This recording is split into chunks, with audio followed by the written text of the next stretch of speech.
how long does the artificial knee last? The life of the artificial knee usually is a lot dependent on the surgical technique. It is very much dependent on the alignment of the implant. If the implants are aligned perfectly and the mechanical alignment of the patient's lower limb has been restored, then usually these implants last up to 15 years. Nowadays, we get very good implants which are coated either with ceramics or they are coated with titanium bromide. So what it does that it further increases the longevity of the implant by decreasing the wear and tear.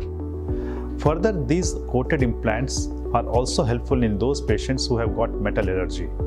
So with these implants as well as newer techniques like robotic techniques, we believe that the longevity of the implant can increase to up to 20 to 25 years.